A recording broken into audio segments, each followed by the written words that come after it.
remarks, thank you, will be given whenever the various engagements will make him available by Mr. Jiping Tu, who is also the Special Envoy of the Secretary General and the Director of the Office of the South-South Cooperation of UNDP. I am sure that we can excuse him because being this the opening day, many people wish to talk to him. So allow me to proceed since we were supposed to start 10 minutes ago. I am the second person asked here today to give the remarks and be the moderator. I am Daniela Bass. I am the Director of the Division for Social Policy and Development of the United Nations Department of Economic and Social Affairs, United Nations headquarters in New York. And I'm really very proud to be here today because this is the first time that besides the economic and the environmental dimension, this very important and prestigious Expo is hosting also the social dimension. And we decided this year, for the first time, as an experiment, in agreement with the Office of the South-South Cooperation, to talk about one of the most important industries in the world, that is tourism. It's an industry that not only is a growing industry, it's an industry that proved to be sustainable. It's an industry that connects the whole world. And it is an industry that more and more realizes that there is a niche, a huge niche, that so far has been neglected. And I'm talking about the niche of those who, when traveling, either for pleasure or for working reasons or other matters, do have some kind of reduced physical mobility. I'm talking about those people who do travel and they have maybe small children. Their mobility in traveling is reduced because the children are small. Those who do travel and, for instance, they have a broken leg, their mobility is reduced until they have the cast. I'm talking about those people who travel for various reasons, who might suffer from allergies or are celiacs. Their mobility is as well reduced when they travel. I'm talking about people who, like me for instance, do have a more kind of severe disability, or those who are visually impaired, hearing impaired, or who might have some kind of cognitive disabilities. But I'm also referring to people who are obese. Their mobility is reduced when they travel. And what about another big niche of people who have some kind of reduced mobility when they travel? Elderly people. And hopefully, we're all going to become very, very, very old. I wish us all a long life. So, do we realize that maybe, finally, the tourism industry is realizing that these small niches I just mentioned, actually, are a huge part of the market. A market that needs to be accessible to all. This is what we call tourism for all. This is what we call inclusive tourism. And it is socially sustainable. And indeed, it is developing more and more. So we thought, what more appropriate than this topic could be brought to the attention of this Expo? And I hope that this chapeau allows you, therefore, to understand what we're going to discuss here today. Although I have to say that the majority of the panelists sitting here has suggested to devote more attention this year to persons with some kind of reduced mobility due to disabilities. We couldn't embrace the whole realm of people I just mentioned, far too many, and we have only less than 2 hours in our discussion. So we wanted to take as an example persons with disabilities, because when the world is made accessible to those who have some kind of disability, indeed, automatically it becomes more inclusive for everybody. We are talking, therefore, about 1 billion out of 7 billion citizens in the world who have a disability, 80% of which is in the southern part of the world, in so-called developing countries. So we felt that we really wanted this Expo, or at least the forum that we are hosting, to focus on something like 800 million people. And we are asking you today here to contribute, to be innovative, as the Director General of UNIDO said, and many other distinguished panelists said this morning, to be innovative, creative, and inclusive. And to look at the future, as the United Nations people say, at the future we want. Do you want to be part of that future? Then let's work together. Let's listen to what our colleagues have to say. I could tell you so many things, and actually, you know what I usually do? I ask my people in my division to prepare me speeches. And they know that they spend so much. She's laughing. She's one of those, Astrid, actually. And usually they, spend lots of time in thinking. They write their speeches, and then they know that I just start talking and I never read what they have prepared for me. So I would like to be a little bit more serious now. Not that I wasn't before, but in any case, excellencies, distinguished guests, ladies and gentlemen, I really welcome this DESA DSPD Forum on accessible tourism and sustainable development for all. And I'm really very grateful to all my collaborators sitting here, those of the Office of South-South Cooperation, as well as OAS, for having gathered us here today. Accessible tourism is an issue that exemplifies the power of inclusive approaches to sustainable social, economic, and environmental development for realizing the needs and aspirations of people. We heard this morning so many panelists saying we have to be people-centered. And today here, we are bringing back on this stage not the economy, not the technology, not the green jobs, people. Here today, for the remaining 1 hour and a half, you will be hearing us talking about people. Tourism, as I said, is a rapidly growing industry and has been increasingly recognized for its contribution to both economic growth and social development. And travel and tourism account for more than 9% of the global economic output and account for 1 in every 11 jobs worldwide.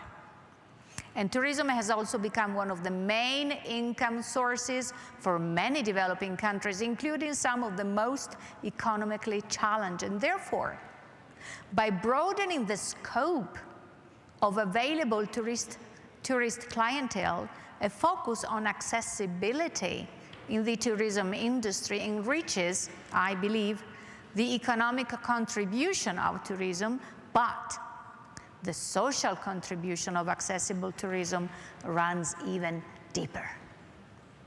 So attention to accessibility in tourism brings a shift to the social and infrastructural strategies applied in the industry. So with accessibility as a focus, decision makers in both the private and public sectors give greater attention to the various capacities of all stakeholders in the process. As a result, to accessibility Attention to accessibility ensures that tourism is developed in a sustainable and inclusive way, and this is paramount in securing the right to development for many people in the world, including persons with disabilities. So, ladies and gentlemen, accessibility is therefore a central element of any responsible and sustainable development policy. It is both a human rights imperative, and in the case of tourism, an exceptional business opportunity. And in this context, accessible tourism does not only benefit persons with disabilities or special needs, it benefits the whole society. So we need to shift our collective, mindset to appreciate accessible tourism not as a matter of charity or additional expenses, but as a necessary and smart investment in infrastructure and community development. Attention to accessibility as an afterthought has proven much more expensive than ensuring that all abilities are accommodated in initial design. But even where retrofitting is needed, the returns on the investment will be easily seen immediately after. So the objectives of our forum are important for catalyzing inclusive development that leaves no one behind. And the forum provides a platform to showcase promising and replicable strategies for promoting and developing accessible tourism. I would like to share with you much more. I think it's time now to listen to those who are on a daily basis, from the private sector to the NGO sector and from other international organizations, focusing and promoting these concepts of destinations for all, inclusive tourism, and listen to what they have experimented so far, what has proven to be successful, and what can be replicated.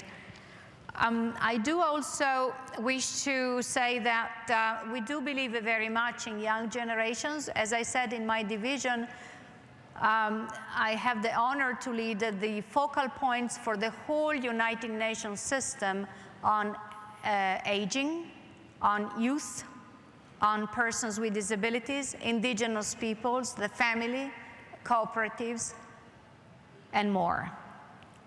The mandates of the division I lead are those of eradicating poverty, promoting decent jobs, and also social inclusion.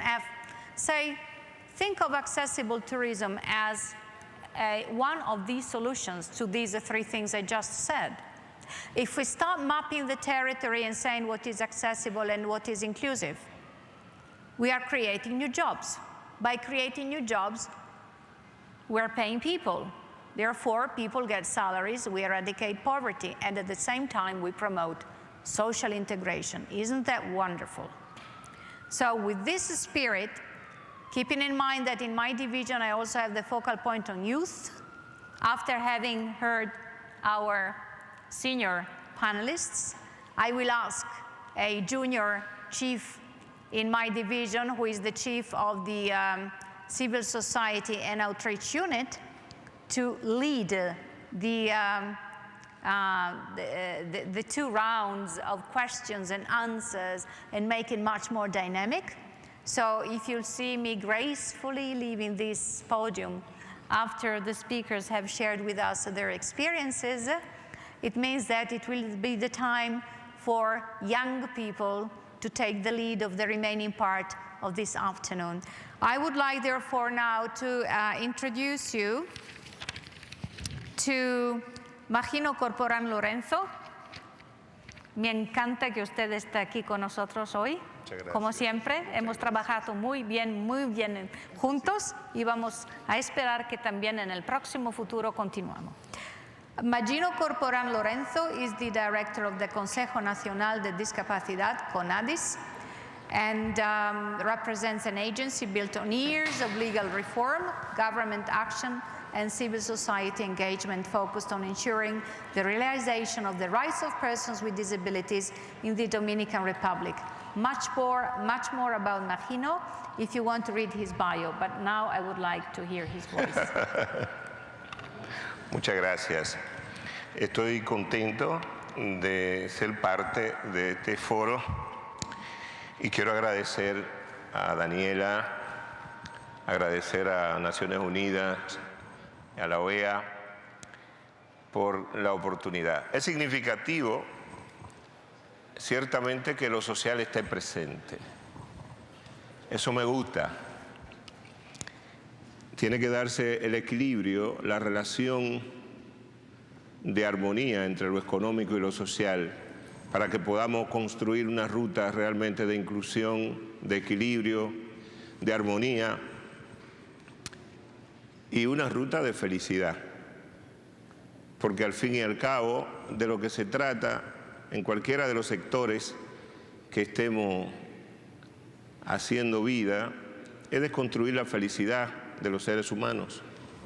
De eso se trata. En consecuencia, hablar de turismo accesible, queridos amigos, es hablar de felicidad. El turismo accesible es una agenda que permite realmente alianzas. El sector turístico tiene que descubrir este mercado. El sector social tiene que ayudar al turismo a que lo descubra. Nosotros tenemos la información, la experiencia y tenemos que compartirla con los empresarios turísticos para que sus empresas se conviertan en destinos de la persona con discapacidad, de los adultos mayores, de las mujeres embarazadas y recién paridas, de las personas en situación de post y pre-cirugía. Es un abanico de personas que anda buscando recreación, que se ha ganado el derecho de ser feliz porque la mayoría de ellos están dentro del segmento de las personas adultas mayores, que es donde más posibilidad precisamente de hacer turismo se tiene, y ciertamente es también donde llega más la discapacidad, por todas las razones que conocemos en la tercera edad. El mundo se viene envejeciendo, lo sabemos. Estamos hablando de felicidad, es una humanidad más feliz, morimos más viejos, eso es bueno. ¿O alguien aquí se opone? ¿Alguien no quiere morir de viejo? Pienso que nadie. Todos quieren larga vida, todos queremos. Entonces, me parece que el momento claro es para que convoquemos la alianza, sensibilicemos para que sea descubierto este mercado. En República Dominicana nos hemos tomado muy en serio esta agenda. Nosotros somos un país donde la actividad turística está en el centro de nuestra economía, es la locomotora de nuestra economía. Imagínense ustedes si nos lo vamos a tomar en serio. Y justamente el año 2015 nosotros queremos comenzar la agenda post-2015 organizando una conferencia de turismo accesible en la República Dominicana. Mediante esta información le estoy diciendo a todos ustedes que los invitamos y queremos acogerlo allá con toda la hospitalidad que los dominicanos y dominicanas sabemos dar. Será a mitad de año, estamos pensando que sea mayo del próximo año. Ustedes van a ver los pequeños avances que vamos obteniendo, pero hay algunos que nos ponen muy orgullosos. Ustedes van a ver en el video que les voy a presentar en breve la posibilidad incluso de haber creado acceso para una reserva antropológica que tiene una de las cuevas más grandes y portadora de la mayor riqueza, de nuestros pobladores originarios, donde ya están entrando, accediendo personas con discapacidad en silla de ruedas. Díganme si esto no es importante y prometedor. A Santo Domingo llegando turistas que quieren descubrir la historia tallada en las calizas por nuestros indígenas. Igualmente, la zona colonial nuestra en este momento está siendo restaurada y es un espacio que nos está arrojando un elevado nivel de accesibilidad. Son pasitos, son señales que estamos dando en República Dominicana, y yo prefiero que me presenten el video para que sean estos testimonios los que hablen a partir de ahora. Imagino, si me permite, antes que ver el video, me gustaría también presentar los otros panelistas. Excelente. Y porque después tengo que, como he dicho, con gracia, tengo que irme. The next panelists that will follow after this video, and each of them will have about 5 minutes time. I'm telling this to the new generation, as I mentioned earlier on, Astrid Harley, who is going to take over the panel and the following discussions, 5 minutes each, so that then there is some kind of debate. The next speaker will be Michelle Trudel, who is a consultant of the tourism and transport with Kerul, a non-profit organization dedicated to the development of tourism and culture for people with physical disabilities, and he joined Kerul in 2010. I just came back from Montreal, where Kerul has the headquarters, and they had a fantastic conference on this topic. Followed by Paulo Ramón Ortega, who is a Spanish national and manager of the business network of the Asociación Nativa Turismo para Todos. And before he became the associated member of ANAT and the founder of Native Hotels since 2009. And as I said, for the previous speakers and next panelists, you may have access to their long biographies, because they are people with an enormous amount of experience. And the last speaker will be Ricardo García Bamonde, who is the Business Development Manager of the Accessibility Division in ONCE, which is of the ONCE Foundation Business Group, which is a non-governmental organization with headquarters in Spain, and usually mainly devotes its attention to, not necessarily only, but mainly to visually impaired people, not only. But then he will explain better what ONCE does, much more than that. It deals with media technology, much more than that. It's really a very big group. So having said this, I would like to now watch the video that has been announced a few minutes ago by Magino Corporan Lorenzo, whom I very much thank. The video, please.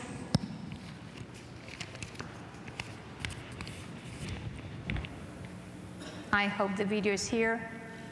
Saliendo de Escandite.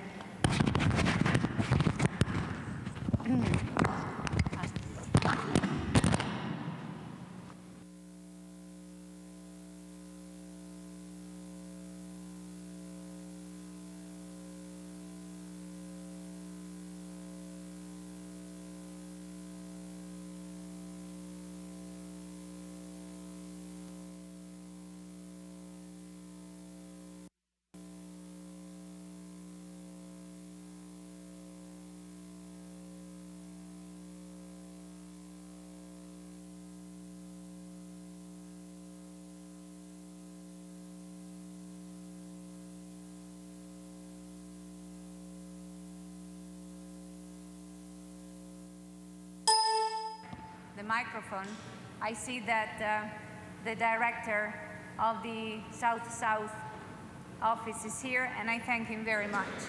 I know that you have many engagements these days, and we thank you for your presence here. Thank you. Well, shall we maybe start with Michel? Si vous pourrez peut-être commencer à présenter ce que Kéroul fasse. Okay. Merci. Thank you. So first of all, I would like to thank Madame Bass for this invitation for this forum.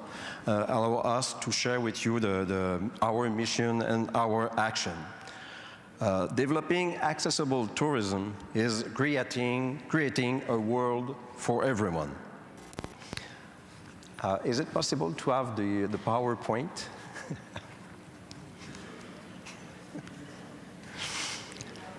Anyway, I will go with the speech.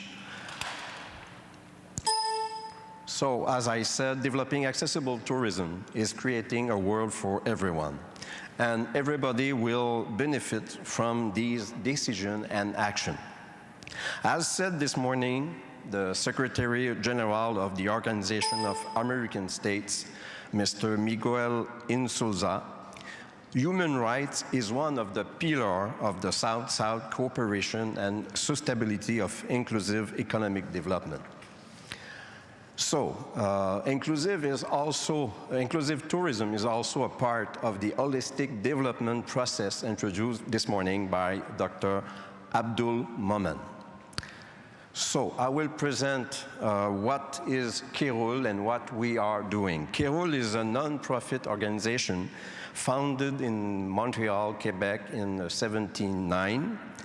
Our mission is to make tourism and culture accessible to people with restricted physical ability. We are the main partner of the Quebec Department of Tourism for the accessibility.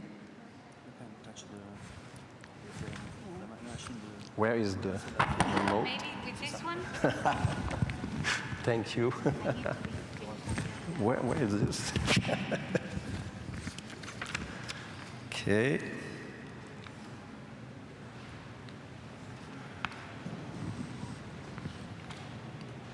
We have the technology. Disabled technology. No, it's all right. So that was the title. So Kéroul, a non-profit organization founded in 1979, and we are the main partner of the Quebec Department of Tourism for the accessibility of tourist and cultural establishment and activities. So we are a non-governmental organization. What we do, we make the evaluation of the accessibility and certification for the establishment, tourist establishment. We do training in hospitality. We have a course named Welcoming Ways. We do market studies to know what our people with disability are waiting for, what they need. And also we share information about the accessible site and services. And also we do the promotion of the accessible establishment based in Quebec. And we all put that on the Accessible Road. It is the name of our main information tool. And also, okay. So this is not a test for your view.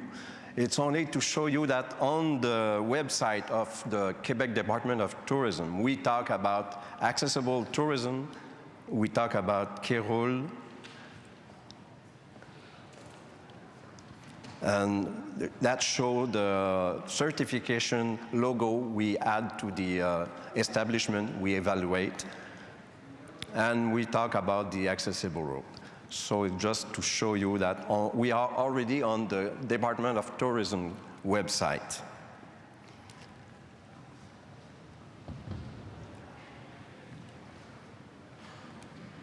Okay.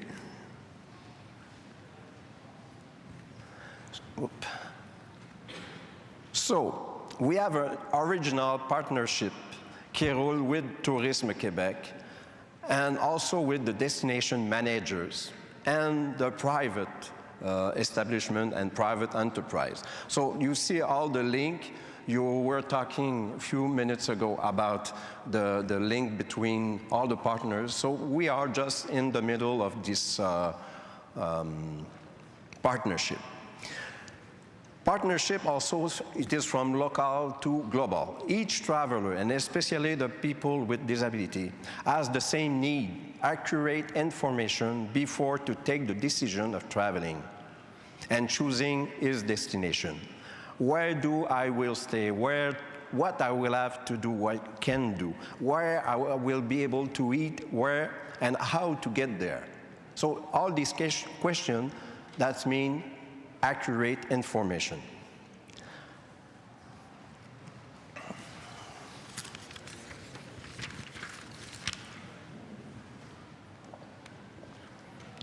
Un peu de difficulté avec le changement.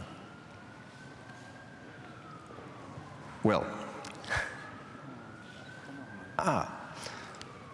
so destinations need to use the same language for accurate information, almost the same accessibility standards. When from Montreal, I reserve a room, an accessible room in another country, what does the word mean, accessible room?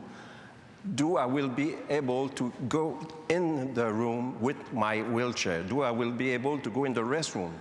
So we need to have almost the same words, the same standards.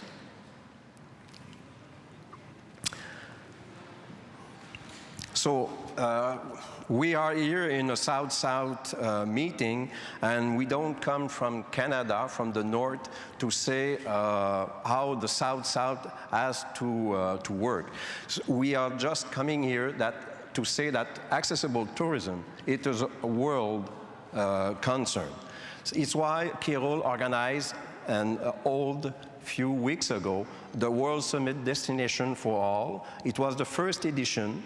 We received more than 300 participants from more than 30 countries.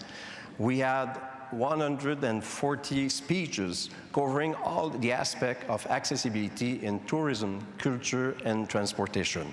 We tried to cover all the welcoming chain and all the transportation chain, from home to destination and back.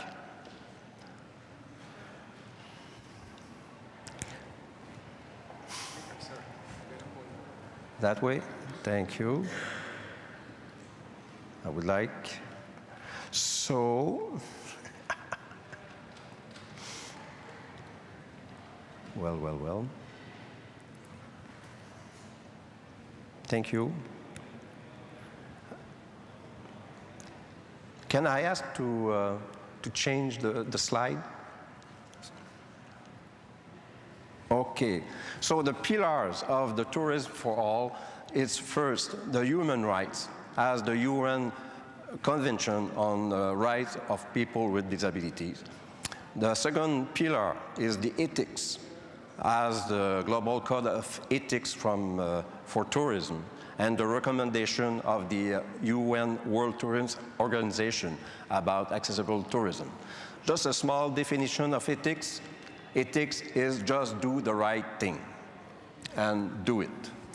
Sustainability also, it is another pillar of the Tourism for All, as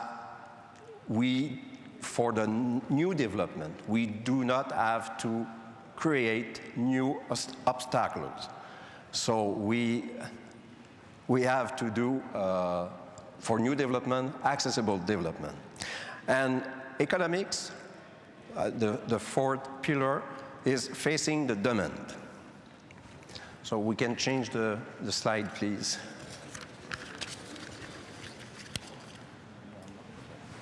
Okay, so for these four pillars, please, the next one. The only way to succeed for new development, it is universal accessibility planned at the conception stage of the project. And for existing establishment, It is the examination of how you welcome and serve people with disabilities. The second, please. So for the World Summit Destination for All, it was like a global white paper on inclusive tourism. The text prepared by the program committee members to frame the summit was a sort of white paper, a global white paper. We made a good practice review. We updating important issues such as accessible to air transportation and standards for building, and we adopt a declaration at the end of the summit. So the next one, please. The summit's declaration is a sort of global action plan developing accessible tourism and fix everyone's duties for establishment, service providers, and destination, for local and national authorities, a global network in process. And we invite all the partners to sign this declaration at the website of the summit. Well, thank you. Thank you. Thank you very much, Mr. Trudel. Thank you. I'm Astrid Hurley, also from the Division for Social Policy and Development in the United Nations, as Ms. Ba said before she departed. And just to bring together a sense of what Mr. Trudel said and how it relates to why we're here today, in talking about accessible tourism, we're looking at a realm of things associated with development. We're looking at rights. We're looking at the right to development. We're looking at inclusiveness and making sure that people, regardless of their ability, are included in this development process. Tourism, why tourism, especially when we're looking at the South, being a product of the South myself, I know the importance of tourism for our future development, especially among small island developing states, you know, where the sea is our only resource. So, human rights, development, economy, this is what we're talking about here today, and Mr. Trudel put it nicely. And with the summit from the Destinations for All meeting in Montreal that he just summed up for us, that is a process of a different type of cooperation, where we're looking at a shared mindset, a way of moving forward together in creating standards of accessibility, standards of inclusion, where it's the norm. It's the norm that you think about a wheelchair coming up on the platform and departing the platform. It's the norm that you think about the ability for a person with a hearing impairment being able to follow us today. So with that in mind, I will ask our next panelist, Mr. Pablo Ramon, to continue. He will be presenting. He is the founder, as Ms. Ba said, of the Native Hotels and Accessible Tourism. Mr. Ramon. Good evening. Thank you very much. Sorry, I would need to point things out. It's got to aim that way, okay? Okay, thank you. Very well. Thank you very much. Well, excuse me, I will follow in Spanish because I have had no time enough to correct my English translation and I don't want to risk. Then I continue in Spanish if...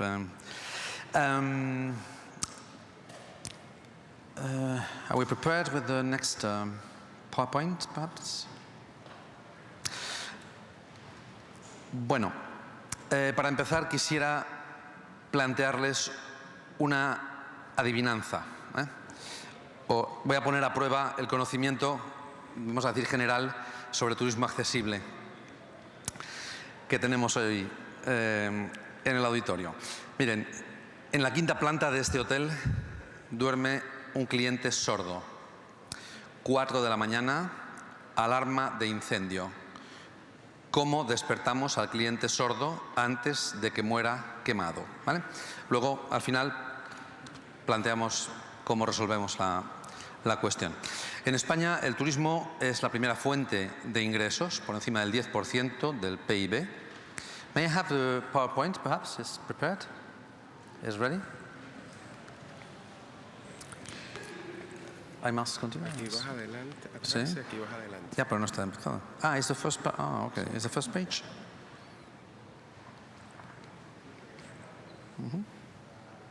Okay. Okay. I will try. Thanks a lot. Bueno, la atención a personas con discapacidad es bastante alta en relación con otros países de su entorno, en España, países como Portugal o Italia, pero no obstante es claramente insuficiente o directamente inexistente, podríamos decir, para casos como la sordera, por ejemplo. El impacto del turismo accesible en el conjunto del turismo, esto es como muy deportivo, pero no. Well, thanks. El impacto del turismo accesible en el conjunto del turismo general es importante y tiende a estar cada vez más presente gracias a que cada vez más público es consciente de que las medidas que exige la accesibilidad de los espacios son esas medidas aprovechadas por casi todo el mundo. Llegamos al aeropuerto y la gente con maletas, prefiere coger la rampa y no las escaleras, aunque las escaleras sean un tramo más corto. Los seguros de los edificios como hoteles, restaurantes y museos, pagar el seguro es más barato si en el edificio hay más rampas y menos escaleras. En España nadie se habría enterado de que el rey Juan Carlos se fue a cazar elefantes a Botsuana si no fuera porque había un escalón en la puerta de su bungalow. Se rompió la cadera y desencadenó un problema nacional. La accesibilidad más evidente en el disfrute del turismo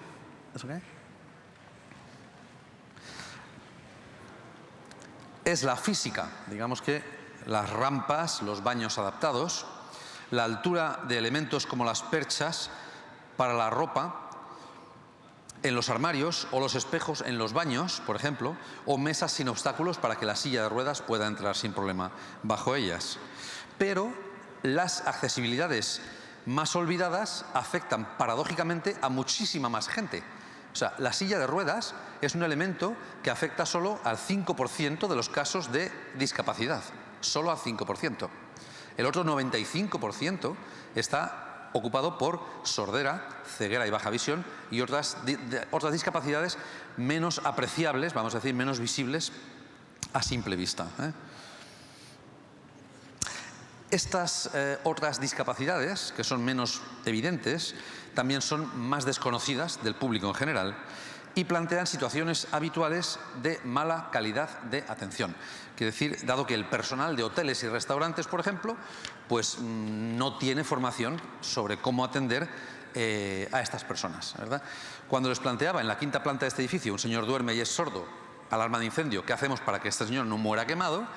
Pues ese hotel lo que tiene que tener pues, es una alarma lumínica de X vatios para que el señor se pueda despertar o señora si es capaz de ver en el sueño que aquello se enciende, y también un vibrador muy potente bajo la almohada para despertarse y poder saber que algo ocurre, bien sea que el teléfono suena, que alguien hay en la puerta y nos llama o que nos vamos a quemar vivos dentro de 10 minutos. Esta cuestión anecdótica o esta pequeña broma, si quieren, que he planteado, la planteé en febrero en unos premios que tuvimos de la ONU y el Ministerio de Turismo de Marruecos en Agadir. Bueno, en este caso, a la vuelta, cuando volví a la mesa, bueno, en esta foto que ven aquí, por ejemplo, planteamos que Stephen Hawking encuentra antes un agujero negro en el espacio que un hotel en Internet, y no es una broma. Cuando planteamos esto en el premio en cuestión, al sentarme otra vez en la mesa, a mi lado estaba la directora comercial de una grandísima cadena de hoteles a nivel mundial, que se me quedó mirando y me dijo: ¿y cómo lo despertamos? Por un momento me preocupó pensar que la responsable comercial de hoteles con X miles de camas en todo el mundo no sabía dar respuesta a la cuestión.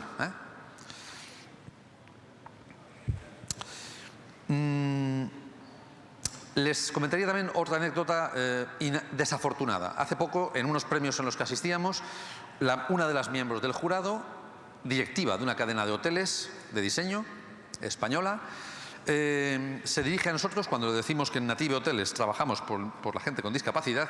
Se nos queda mirando y nos dice, tenía que evaluar las opciones que había a premio, y nos dice: pero ¿y ustedes se dedican a esto? Pero si la gente con discapacidad no viaja. Y eso lo decía delante también de una persona con discapacidad que había a mi lado.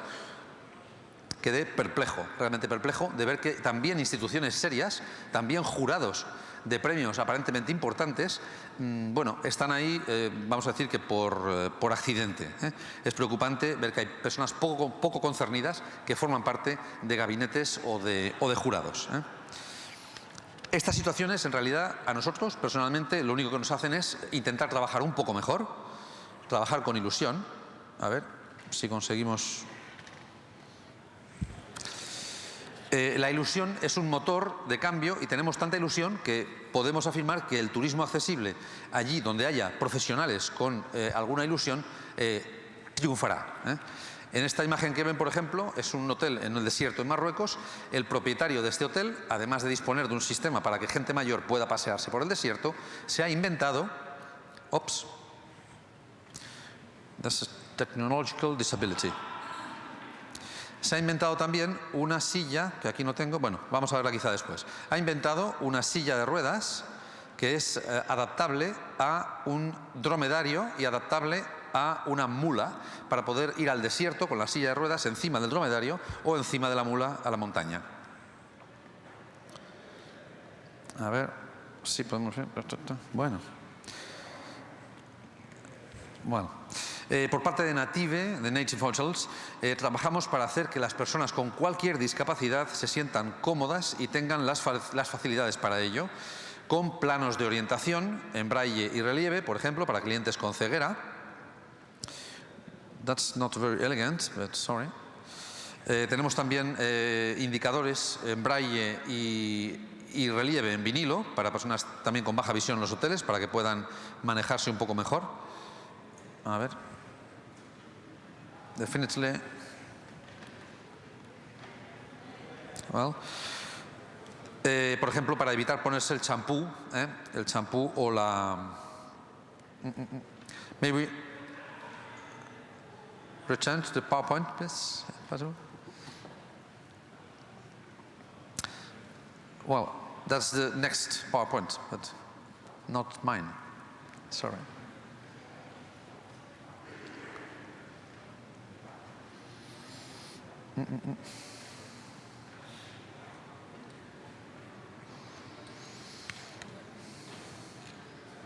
Here's Washington, no?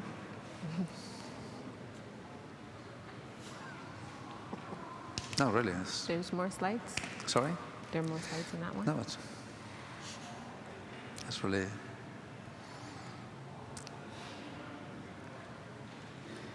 May we return to the PowerPoint, perhaps? Or...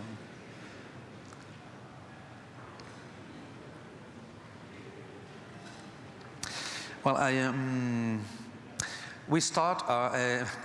comenzamos nuestro trabajo desde la información. Entonces, la página web de Native Hotels es accesible por una doble vía.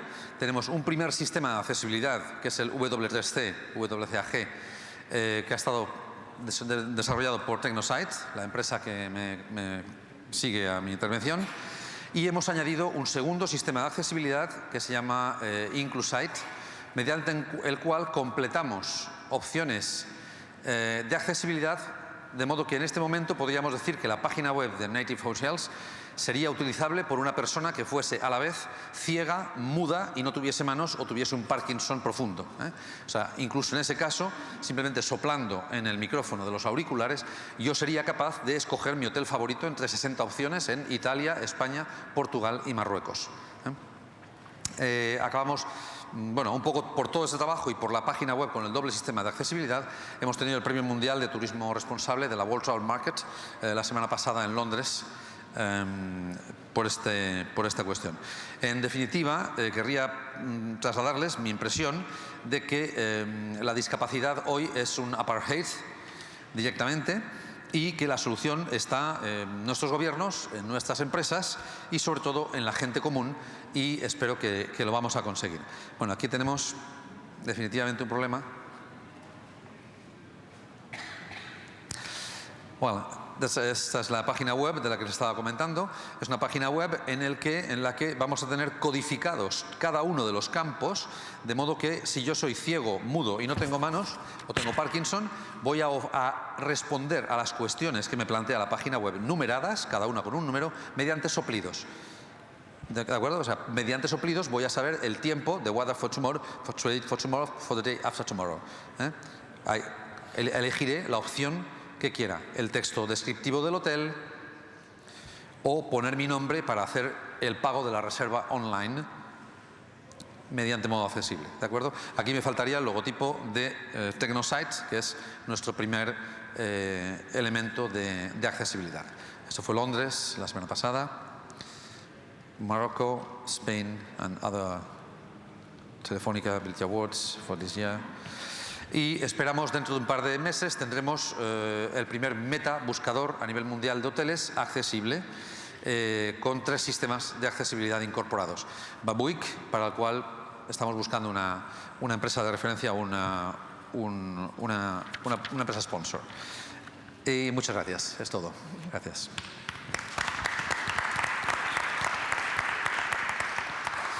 Then I will follow, excuse me, with just a little PowerPoint, the second, to introduce in 5 minutes the work of ENAT, European Network for Accessible Tourism.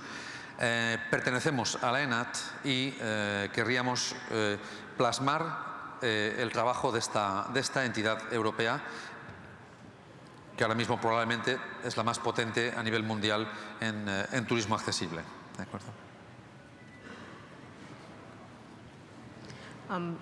Thank you very much, Mr. Ramon. In the interest of time, Yeah. so that I'm sure our panels have questions, our Perfect.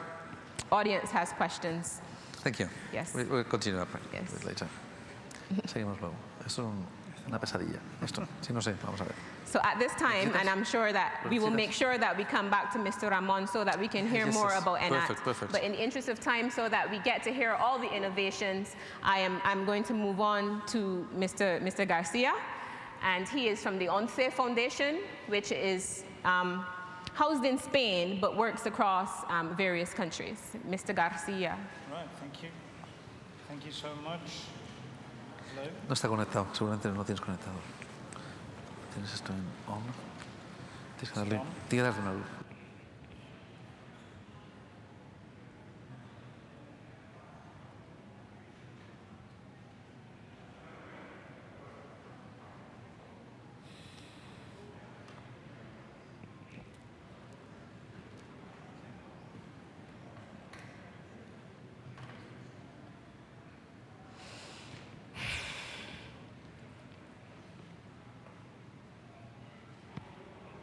Thank you. Muy bien. Pablo.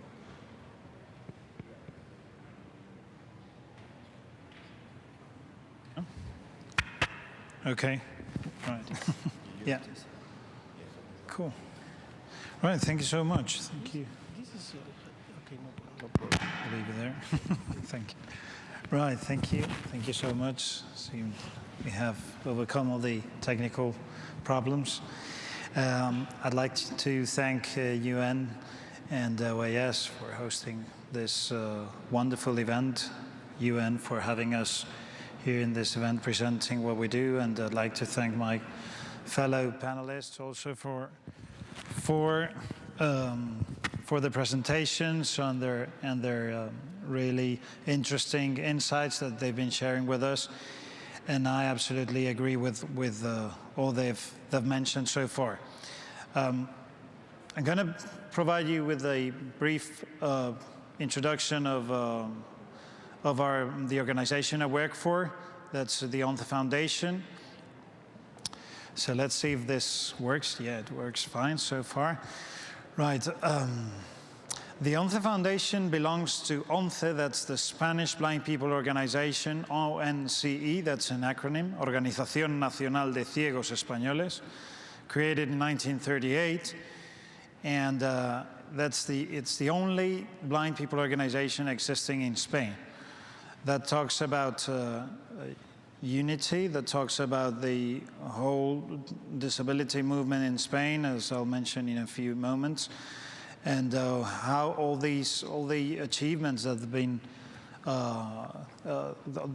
have been accomplished in Spain are due to a great extent to this reason, to having most of or all the disability movement together, working together as a single voice in Spain.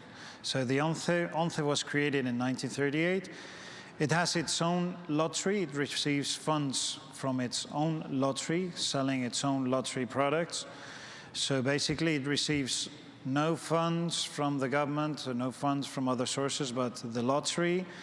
It's 24,000 salespeople sell to the public in general. Most of us has bought a lottery ticket, an ONCE lottery ticket in Spain, and that provides funds for providing services to every single blind and visually impaired person in Spain and their families throughout their whole life. Right? That means rehabilitation. That means education, accommodation, from basic education to higher education as well, training, employment, everything, leisure, travel, everything. ONCE provides everything, right? And in 1988, ONCE created the ONCE Foundation for the Solidarity with the Rest of Disabilities. Basically, this meant, okay, my model has worked for blind people. I'm going to transfer this good practice to other disabilities. And the ONCE Foundation works in two basic areas. Work inclusion, workplace inclusion for persons with disabilities, and training and universal accessibility. And this has to do with what we're talking today, of course. And so in 25 years, 26 years now, ONCE Foundation has been working together with companies, and through its own corporate group, it's created more than 80,000 jobs for persons with different disabilities.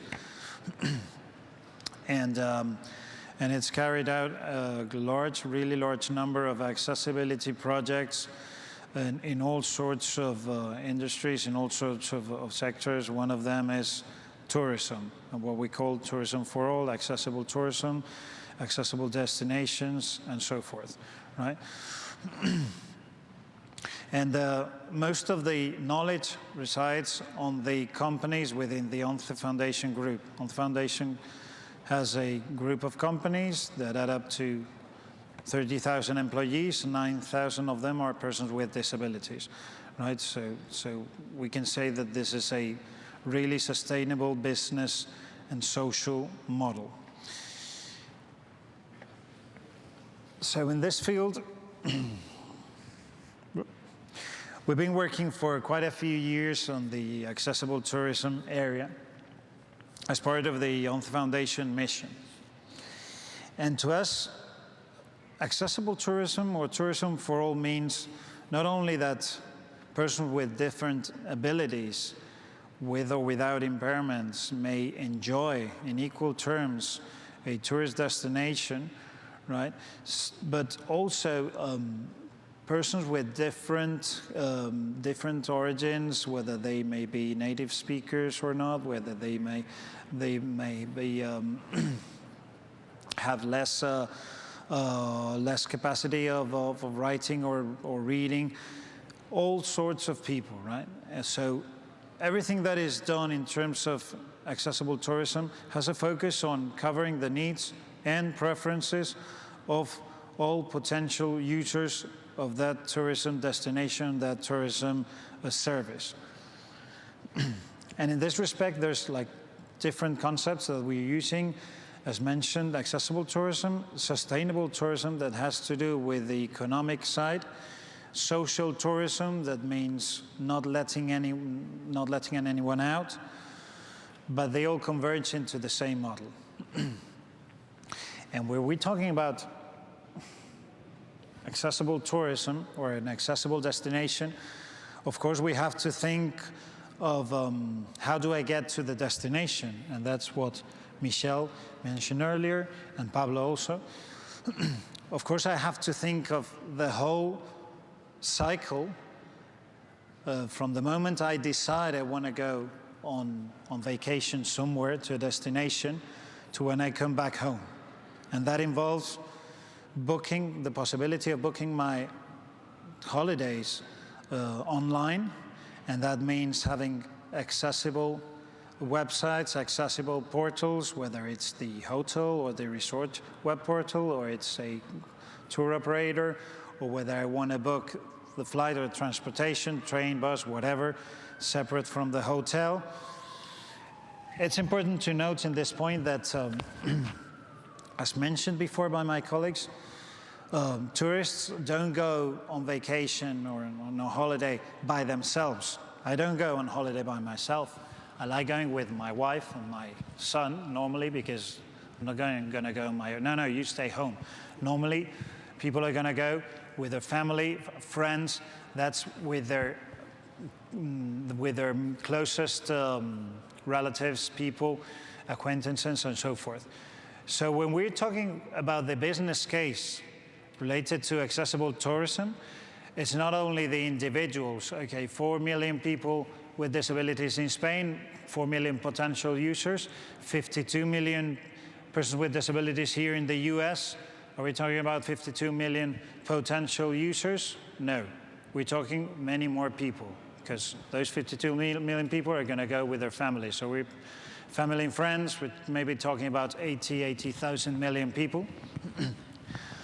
So it's much more. It's huge numbers that we're talking to, and that intervene, that play a role in all the different stages that take place since from the moment I decide to go on holidays to when I'm back home from the holidays, okay? So accessible tourism has to do not only with the destination, but also with the rest of things. Transportation, how do I make my reservations, and so forth. Therefore, web accessibility is absolutely crucial. If I want to do my reservation through my mobile device, that website or that app has to be accessible, of course, and has to remain accessible. No good that I deliver my website to Pablo's organization today and tomorrow, due to web content management, accessibility has disappeared. It has to stay, okay? And that means training people that are going to take care of doing that content management to be able to do that complying with accessibility criteria, WCAG 2.0, okay? The accessibility, web content accessibility guidelines. If we're talking about transportation, that means taxi or some kind of transportation that takes me to the train station, to the bus station, to the port, or to the airport, of course, moving around inside those premises, going to the bar, to the restaurant, to the bathrooms, going to the platform, to my gate, anywhere, anything I want to do there, and of course, accessing the information, because we're talking about doing all these things by a person with an impairment. I prefer to say an impairment rather than a disability. If I want to go on my own, or I'm meeting someone there at the train station or the bus or the airport, for example, if I'm blind, how come can I know what's going on in the information panels unless someone tells me, hey, your flight is on time, okay? I want to do that independently, okay? I want to do that without someone telling me what's on the panel. So there are systems in place, technology allows for that. We've developed systems that make your smartphone talk with information panels. That exists already. Okay, but I want the access to the airplane or to the train be accessible, the services I have on board to be accessible, to be inclusive. I want the bathrooms on the train, I want the emergency systems, announcements, everything to be, of course, accessible. I want to be able to communicate with someone on a counter. If I'm deaf and I'm using a device, an earpiece, right, or a cochlear implant, maybe I'm going to need to use or to have in place something called an induction loop, because otherwise, if the person at the hotel or at some counter at the airport or something is talking to me, right, and I'm user one of these devices in my ear and there's noise around, I'm not going to hear anything, because the device can't distinguish between what the person is telling me and the noise around me. Unless there's something called an induction loop installed there, very, very simple device that cleans the environment, the nearby environment, from all these sounds, and enables me to receive what the person is telling me. Okay, establishes a clear communication channel. That's another detail.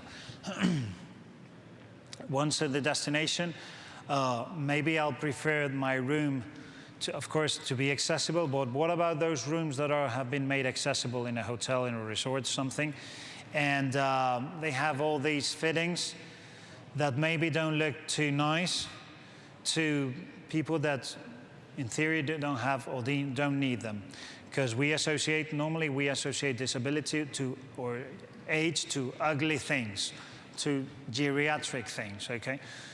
There's ways to make all those elements transparent, and that's through design, through good design, through universal design from the very initial stages, conception stages, right? So we can make that transparent. It's still there, it's still in place, but design makes it completely invisible, right? So that room can be used by someone that's not familiar with disability or accessibility elements, right? And of course, we want service to be accessible as well, or at least to be aware of what persons with different disabilities or different impairments may need at a certain point, right? It's not the same, it's not similar the way you may treat a blind person, a deaf person, a person with no mobility. So a waiter, a maître has to know these things. So it would be additional quality service to know these things. And that's not difficult at all. It's just about training. It's just about raising awareness and training, right? But there's other things that have to do with a destination that are not specifically related to the hotel or to the resort, that have to do with the city or the town where I'm going, where my hotel is, right? Maybe I'm going to a hotel, there's a beach, but maybe there's other tourist attractions I may want to go to, okay? Or what if I want to just go around, walk around town here in DC, for example, and I'm blind. I want to do that independently because my family, my friends want to go somewhere else, want to stay. And I want to walk around independently because I know my way around, okay? Maybe I'll need things that help me, for example, in traffic lights. We all know all the beeping traffic lights that have been implemented for many years. We all know that that may be an annoyance for the neighbors living there. And for example, in summer, windows are open, everything. And traditionally, many of these devices were beeping all the time. Beep, beep, beep, beep, 10, 9, 7, 8, well, that thing. Many years ago, we developed a system, ONCE developed a system called CyberPass, through which they gave every person that requested it a remote control, smart remote control, and this noise could be, this sound could be activated on demand. We've been developing these, evolving this technology, and now we've come up with something called PassBlue. That's a small device that can be attached to any existing traffic lights and other elements that I'll mention now, that enables any user to activate the sound from the smartphone on demand as well. But how does the person know when is he reaching the traffic light? Maybe he knows it, or maybe the device on the traffic light that we fit the traffic light with is going to tell the smartphone via Bluetooth, and the person is going to know you're approaching the traffic light, okay? So I'm going to be able to activate the traffic light if I need it, so the noise is going to come off when it turns into red, and I'll be able to cross the road. But not only that, if we have a device in place, a really small device with those LED lights there as well, that are pretty efficient in terms of consumption, in terms of maintenance, and so forth, I may be able to receive information as well from that device, information that has to do with whatever situation in the surroundings, whatever kind of public service information the local government or the local authority may be willing to send me, okay? Having to do with works, having to do with cuts in some streets, public service information, useful information in a word, okay? So this is a technology that we've implemented in a really large number of cities and towns in Spain all over, but the service can also be fitted to any other public terminal device we can think of, right? In terms of being able to access and receive information, useful information that has to do with public service or maybe commercial information as well. And maybe I'd be able to activate or deactivate, but this is something that may be critical to some people in places like airports, train stations, tourist destinations, tourist attractions as well, right? Public buildings, of course. And that's already installed in the, as mentioned, pretty large number of places in Spain. We all have a smartphone in our pockets, so we all have access to that kind of thing in case we need it, not necessarily being blind or visually impaired, okay? And another example of projects that we've carried out in the accessible or tourism for all area is the participation of the on the foundation in the League of Historical and Accessible Cities. Right? This is a consortium of several non-profits, European non-profits, together in the European Foundation Center. They're in Brussels.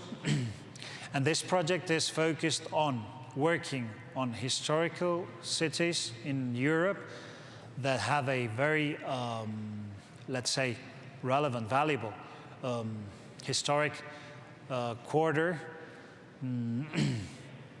that we want them to become very relevant tourist destinations, but we also want to protect those historic centers, that heritage, and we want them to become economic engines of the area, right? So we put together several towns, in really large ones, some of them in Europe, like Torino in Italy, and Lucca, it's much smaller, also in Italy, Viborg in Denmark, Avila in Spain, that received one of the prizes 4 years ago for being the most accessible historic city in Europe, Sozopol, Bulgaria, and Mulhouse in France, right? And the good thing about this is that the methodology that was implemented there is something that can be implemented elsewhere. It was developed a common methodology so that all the services, all the itineraries, and the identification of action areas could follow this shared methodology, right? And in case one of them wanted one of the areas, one of the services to be accessibility approved, had to comply with certain criteria, right? And I just wanted to, I'm not sure whether it's possible to see a video, but I'm going to show you. This is the example of Avila. We work in, this is a medieval town in Spain, 30,000 maybe inhabitants, small population. But it's a hilly town with ups and downs all the time, and it's surrounded by an ancient wall. So the ONT Foundation worked in making the wall accessible so that people with reduced mobility could access the top of the wall and go around it and have a chance of, you know, looking inside the city from the top of the wall and looking outside. That is, enjoying the wall in the same way as anyone else. That's basically, and also being able to transit the streets. Many of them are cobblestone, which makes it difficult for a person not only on a wheelchair, but anyone walk on a cobblestone street, especially when it's icy, when it's snowing, and so forth. So guides were developed, people were trained to become guides, public transport was improved, of course, signage and tactile maps were put in place. Everything was made as accessible as possible, given the conditions of the city, and the results, the outcome was really impressive, I can say. And don't know whether we have a chance of seeing that video, but in any case, and talking about ICT, from the company, one of the companies I worked for, TechnoSite, we work on the ICT accessibility side. We've developed some interesting apps as well that have to do with accessible tourism, and that is an app that can be used by anyone. It's not an app meant for persons with disabilities, but actually for everyone. Question is, it's accessible, right? So it talks with whatever software that a person has installed in its smartphone to be able to receive that information and interact with the app. So it has all kinds of information, guides, location maps, so forth. That app can be customized in terms of the accessibility elements as well, whether I need larger LED fonts or high contrast, whether I want to whether I want to see that enlarged or not. Many other features, right? So this is just a few. These are just a few examples of and a few concepts I wanted to transmit here, and that have to do pretty much with what my colleagues have been mentioning. And I think it's talking about accessible tourism is talking about making tourism enjoyable by everyone, non-discriminatory, and obviously making tourism become an economic engine for an area or a country. In the case of Spain, in the case of the Dominican Republic, of course, even more so, we can say, tourism is tremendously relevant. If we're talking about most of the users of tourism are increasingly going to be elder people. It's going to be us using those services and going to those destinations. We'll want those destinations and those services to be prepared for all the impairments that we're going to have, right? And if we use right now to use technology, we're going to want all the technologies in place to be there and to be made accessible, right? So the sooner we start, the better we're going to be able to achieve those goals. So thank you so much.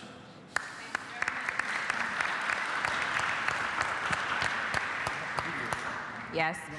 Well, this gives me a good segue. We have about, 30 minutes left in the session, and we have some questions that were collected online. I'm sure some of our audience have questions, and we do need to connect all of these things together, right?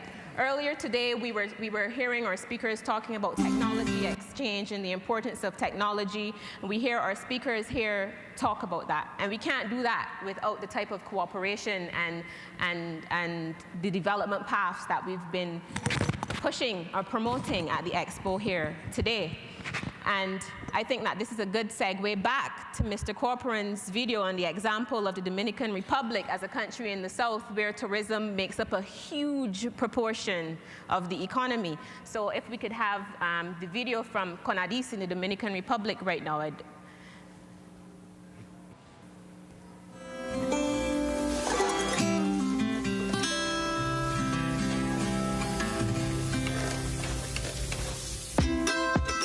Hay un país en el mundo colocado en el mismo trayecto del Sol.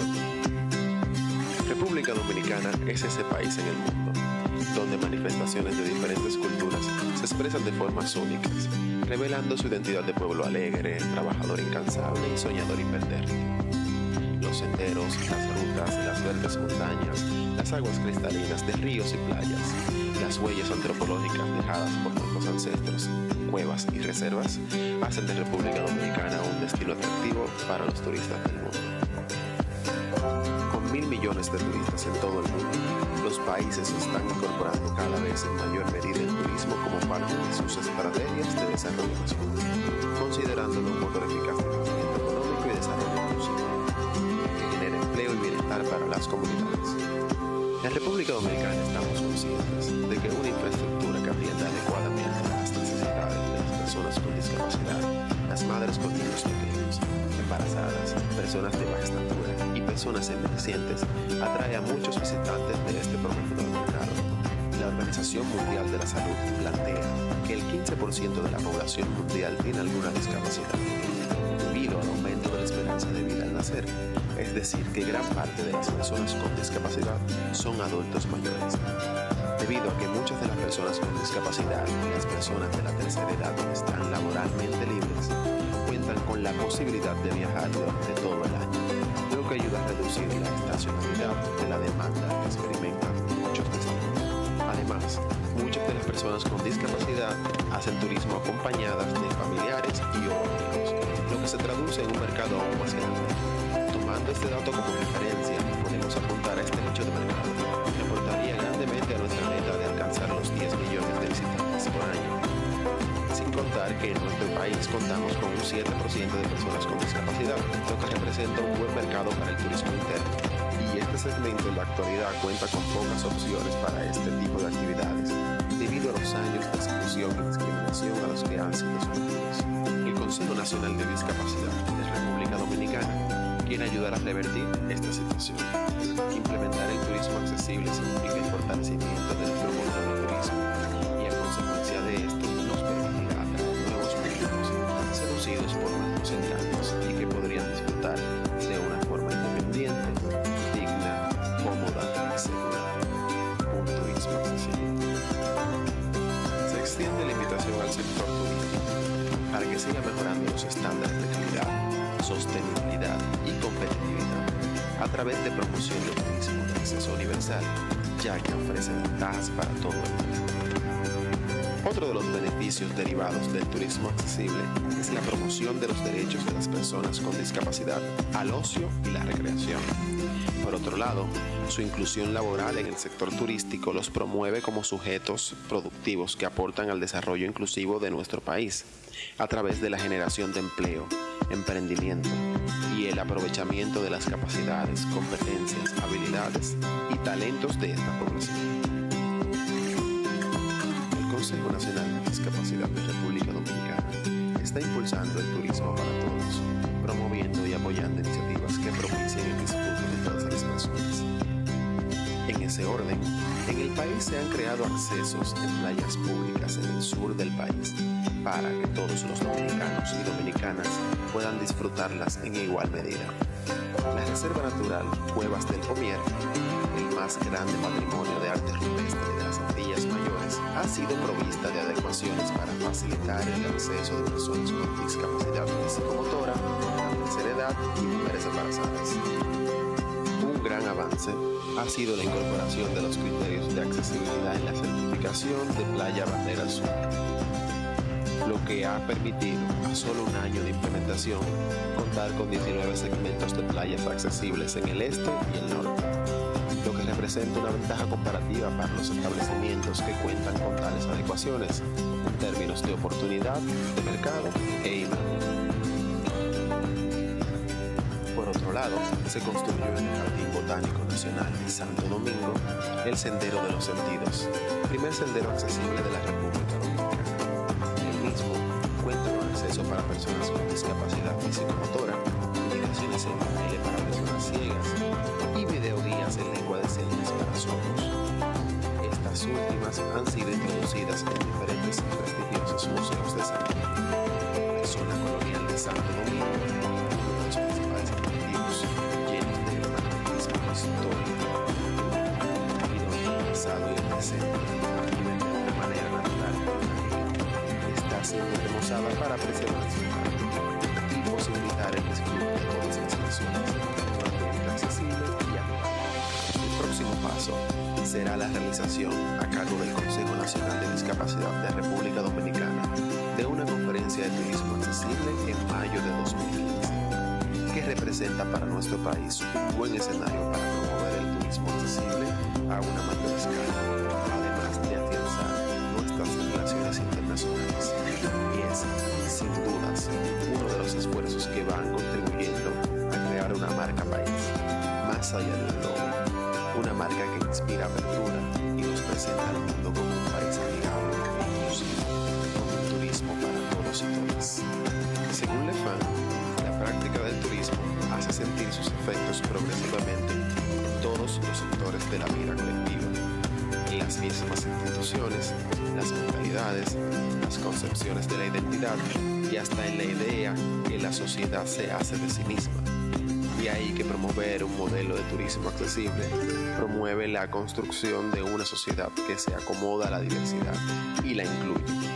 Esa es la República Dominicana que estamos construyendo. Estamos construyendo felicidad.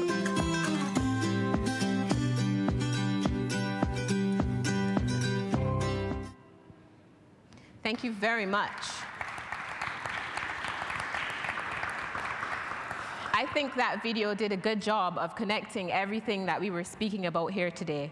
We see the marriage of old technology and new technology in achieving the attempts at accessibility in the Dominican Republic in terms of the mechanical lifts, Braille, and then of course the introduction of digital technology as well. Having said that, we only have a few minutes, unfortunately, for conversation, but let's have some conversation about just that.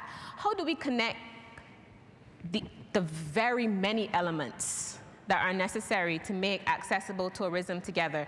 What are some of the things that, for example, you may have experienced in the Dominican Republic or in some of the countries that your other organizations are working with in terms of marrying the legal structure, the policy framework, and then what is expected from a largely private industry? Because we're talking about airplanes and hotels and you know, with transportation and street lights, yes, that's public infrastructure. But how do we create these standards across a largely private industry and incorporate that with the policy frameworks that need to be in place to make it all link? I could start with Mr. Corporan.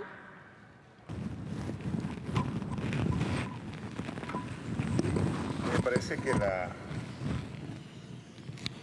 lo que puede ayudar es el enfoque de desarrollo. El paradigma de desarrollo inclusivo nos va a ayudar a superar la visión de caridad que ha tenido la sociedad. Y a mí me parece que estamos un poco atrapados porque los inversionistas, cuando piensan en la persona con discapacidad, no los piensan en términos de todos los talentos y las capacidades que poseen, sino que el paradigma de la caridad lo atraviesa, y entonces esa situación me parece que es la que hay que superar. Es un paradigma de desarrollo. Lo que se está diciendo es que la humanidad no puede construir su proceso sin los aportes de las personas con discapacidad. Eso es lo que se está diciendo. Es que ha sido un error de la humanidad. Ha sido un error de los planificadores, de las universidades, de los que construyen, los tomadores de decisiones, los que los forman. Entonces, hoy, el tema de turismo accesible convoca a estas redes de transporte, de comunicación, de accesibilidad, y la hotelería, los museos, las ciudades, a que hagan una oferta para todos. Le va a dejar más riqueza. El turismo le va a permitir a la persona con discapacidad ofrecer su capacidad. En mi país, por ejemplo, ese Larimar lo está trabajando un chico en silla de ruedas, en Barahona. Perfecto, de calidad el Larimar. Están trabajando artesanía para ofrecerle al turismo. Tenemos masajistas ciegos de mucha calidad. Y todo esto le ofrece entonces al turismo, digamos, una publicidad, una responsabilidad social seria. Le ofrece la posibilidad incluso de una mejor imagen, porque el turismo muchas veces está ligado a la visión, digamos, turismo sexo, en muchos sitios. Y esto, cuando se plantea esta carretera, estamos planteando de humanizar las relaciones y de que al final y al cabo nadie tenga que pagar los gastos de consumo de las personas con discapacidad, que lo deben ellos mismos producir. En definitiva, la visión de desarrollo, el paradigma de desarrollo armónico, inclusivo, es lo que nos va a permitir encontrar las respuestas. Porque es un asunto de paradigma. La sociedad ha estado por siglos atravesada, viendo a la persona con discapacidad desde el punto de vista de la caridad, como alguien que hay que darle, que hay que asistirle. En el fondo es por la discriminación. Gracias. Thank you very much, Mr. Corporan. So we're talking about developing a more humane attitude. We're talking, earlier in the presentation from the Dominican Republic, there was a mention of building domestic tourism. I mean, not to make this a laughing matter, but my little brother and I have a habit of, we're from Barbados, we have a habit of taking pictures of the ocean when we go to the beach and posting them on Facebook and saying, I live where you vacay. But I'm going to take that up to a serious level now, because I live where you vacay means that if we make these vacation spots, what people see mainly as vacation spots, accessible in the way that our presenters are speaking about today, we're not just impacting the tourist industry, we're not just impacting the lives of the visitors that come, we're impacting everybody. We're impacting everybody's lives, because I live where you vacay. So if accessibility is built into these destinations, we're impacting something beyond tourism. Would any of you like to speak to that aspect of accessibility in tourism? Well, I will say that we adopt, the United Nations, for example, adopt a declaration for the right of people with disability 40 years ago. Correct. And the development of accessibility in different countries took different paths and have different results. So we talk about what we've done in Quebec. It seems to be very, very nice, but we have to admit that some hotels, for example, try to reach the minimum standard based on the minimum standard we have adopted by the bylaw. And the hotel, for example, who have been built before this legislation, if they are not accessible, they don't see they have to do anything with making their hotel more accessible for people blind, for example, or people with hearing impairment. They can do something. They can do. Do they do it? They will do it if they are sensitive about the needs. Maybe because the owner have children with impairments, or they are sued.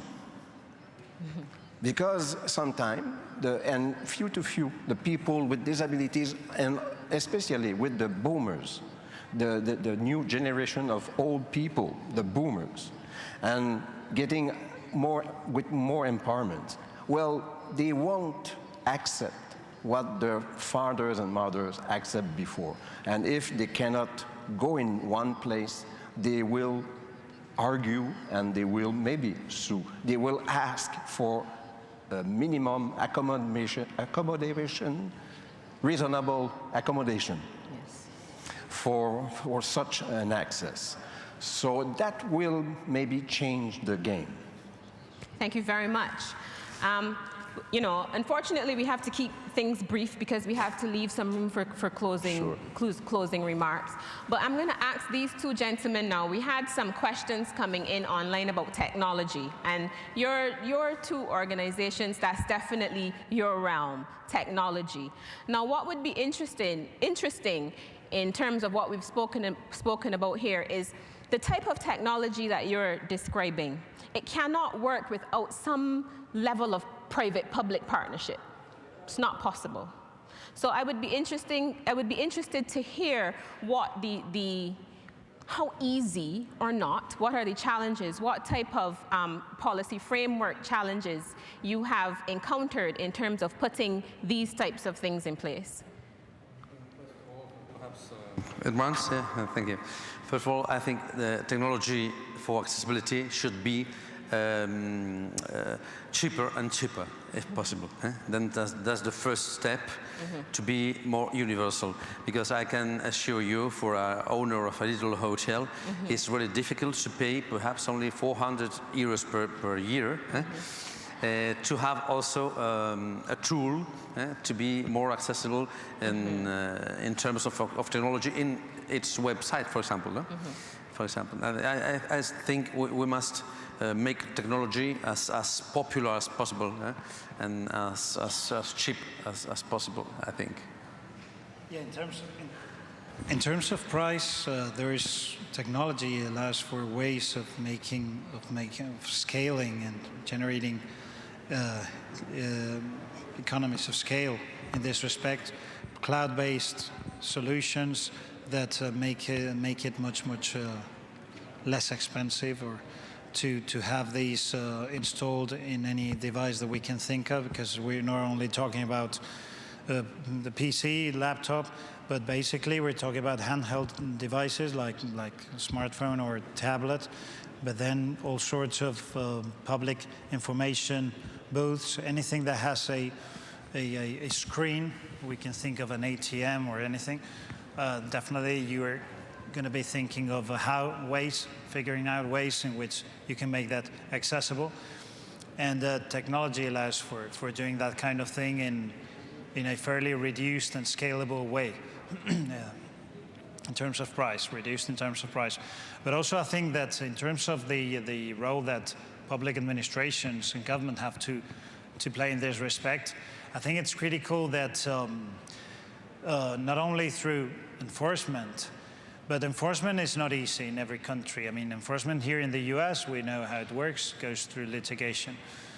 In other countries, like for example in European countries, Spain and many others, it goes through the public procurement instrument.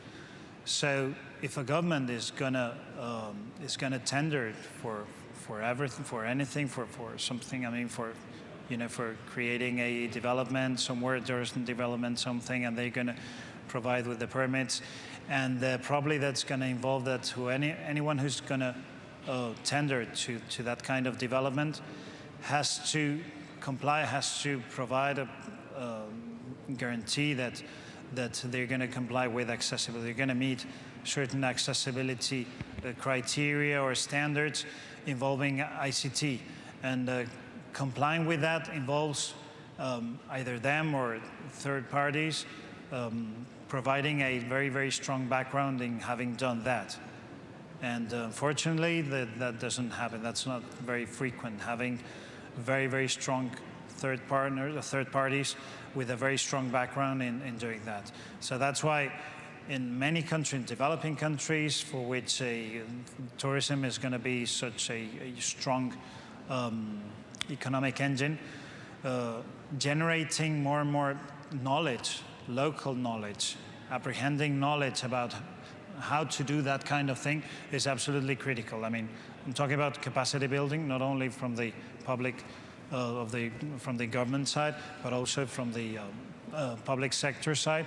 Generating this kind of knowledge in terms of ICT accessibility is absolutely critical in order to implement ICT solutions that are going to enable their industries, their local or foreign industries, to comply with what governments are going to increasingly request, that is compliance with all these accessibility criteria. And that's a way of actually scaling all this knowledge into more profitable business solutions, ICT business solutions. Well, I think that our distinguished panel this afternoon has been very thorough, and they have covered many of the different aspects, both private and public, dealing with infrastructure, technology, policy. And unless we have any really very pressing questions from the floor, I would ask that you permit me to just summarize quickly. For INET? Or pardon me? Is it too late to have 2 minutes for INET presentation? No? Is that the one, perhaps?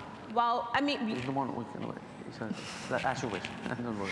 In the interest of time, apologies, I would ask that you permit me to just wrap up quickly what we talked about today. And some of the things that I think stood out to me are that this topic, this tool, this development path, this economic opportunity, which y'all have described today, in order for us to get there, cooperation is a must. But not just cooperation on an economic level, not just cooperation on a legal level, not just cooperation on a political level, but cooperation on a conscious level. Because I hear many people talking about raising consciousness and raising awareness. And I would ask y'all if you could each just wrap up, just 1-2 sentences on how in this context, in the international development context, in this community, in you know, the NGO community, international business community, political community, how do we do that? How do we get to the point where the consciousness is so raised that this is normal? This is the way we move forward, and the economies of scale is not a question, because that's just how you do things. I will start with you, sir. Well, like representative of the European Network for Accessible Tourism, the ENET, we have lost its presentation done. I would like to resume, like for ENET, for example, in European level, we need, first of all, to create a new conscience about accessibility, like our friend says 2 minutes ago. We need avoid this charity way of talk about disability in general. We need, first of all, normalization of the fact of accessibility and disability. And in a second thing, we should find, as soon as possible, international protocols, like Michel told before, after, about signalétique, for example, and levels of the ramps, every kind of measures to be respected all over the world. We stop the car when we see octagon red with stop in the middle. Even here, like in India or in Spain, we should find the same level of universal code for people with disabilities. We can't continue looking yellow signal in Romania, black signal in France, etc. We should be absolutely standards. We must find a standard as soon as possible. So taking the concept of universal accessibility to a higher level. What I can say, it is based on rights, on ethics, on sustainability, and economy of scale. What we do now, we have to do it accessible. We don't have a cost effectiveness study to present to an entrepreneur to help him to decide to put hot water in his hotel. So it's the same thing. Now what we do has to be accessible. Thank you. Mr. Garcia. I'd say mainstream disability, mainstream accessibility as something normal and usual in society. Not with more rights than persons apparently without disability, but just equal rights, mainstream, making it normal, making it something that's not going to attract attention. And that goes through universal design, and that goes through mainstreaming also disability, accessibility into the value chain. I'm talking about public sector, I'm talking about industry, into the value chain of each company, what each company is producing and services they're rendering, including that into the value chain. Right? Thank you. And Mr. Corporan. A mí me genera mucho encanto el tema del turismo accesible, porque nos permite trabajar con los gobiernos, con los sectores empresariales, desde la perspectiva de sensibilizarlo y concientizarlo para que hagan mejor negocio. No hemos hasta ahora preparado una gran campaña sobre ello. A mí me parece que hay que trabajar más presentándole a ellos los beneficios de la accesibilidad y de la inclusión. Y me parece que la humanidad vive un buen momento por todo el provecho, digamos, de las redes sociales, en donde pudiéramos hacer una alianza para promover esta campaña sensibilizadora, positiva, digamos, ayudándole a construir mejor los negocios, los países. Yo pediría eso en este momento, una campaña positiva sobre los beneficios de la accesibilidad. Thank you very much, Mr. Corporan. Mr. Ramon earlier said hope is a motive for change. So I hope that with the information that you have received today, that we can change the way that we are looking at the role of business in development and the role of business cooperation. As we described it with accessible tourism, there are other industries that we need to look at this in as well in order to really center development on people. At this point, I would like to ask the director of the UN Office of South-South Cooperation, Mr. Yiping Xu, and he will give us some final remarks. I might not have said that name correctly, forgive me, I tried. My daughter would have said it better. Yes, please.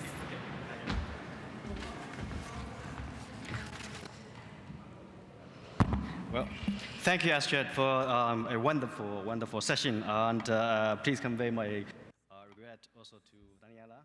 I was not able to be physically present here at the beginning due to other conflict requirements. So you have seen me sitting here, listen very attentively to all your presentations. And I would basically make 3 points, I think. As I said at the ECOSOC session sometime about 8 months ago in the ECOSOC. And I said, we are not talking, when we talk about accessibility or accessible tourism or accessible city to people with disability, we should not really only talk about 14%. That's what the WHO gave us the figure, 40% currently being, quote unquote, characterized as a person with disability. We should talk about every individual on earth, because every one of us, including myself, will be in the form, one way or the other, of disability in our life. And I said this by quoting because I was really in the state of mourning at the time because my father just passed away at the time. So I said, I observed my father all life, and he's a fighter, okay? He's military, right? Quite an important person in the local government. But in his late 5-6 years of his last life period, he was disabled. Now you would have never expected that your father, as fit, okay, as a tiger or lion, could be a disabled person. So I said, one day I will be disabled myself. So therefore I said, when we talk about disability, we should talk about ourselves. And so that's, I think, I hear from you today that you have made a very, very important and convincing argument that if the post-2050 agenda is going to be truly inclusive, and then you have to then include everybody. And I think that appeal from all your presentations is very subtle, and I hope that the world has heard you. Then the second message you have conveyed is that there are solutions available in Dominican Republic, in Spain, in also in Portugal, and in other parts of the world. There are solutions available, and all we need is to really look to those solutions and find a way of building the partners to scale them up. And I think the accessible hotels, Astrid, you made a very good, we also have a saying in the Chinese, is when you vacate, when you go to a tourist attraction, you actually are visiting a place where somebody has been seen day and night, right? But you go there, but you said you basically in a tour where I vacate, right? Or you vacate where I live. So I think we should take care of these kind of really, instead of look somewhere or talk about somebody else doing something, we should all start from ourselves, local. How can we innovate something so that make my friend more accessible to my home, to my yard, to my playground, and also to the market? Yes. I mean, so everybody can do a little bit. So innovation can be high tech and can also be very, very indigenous. Yes. Indigenous. So I think we can hear this kind of story more, but since we don't have really a lot of time, but I just want to thank all the panelists for your wonderful convincing stories, and I'm sure that Daniela and Astrid, the DESA team and my team will make sure that we do promote the solutions that you have presented here, not only by presentation and also the exhibition, but I think we would probably document them well and promote to the rest of the world how you actually helped the people without accessible ability to be accessible. And I thank you so very much, and also want to thank the audience. I know it's late. Thank you so very much, and I want to give you all a big applause.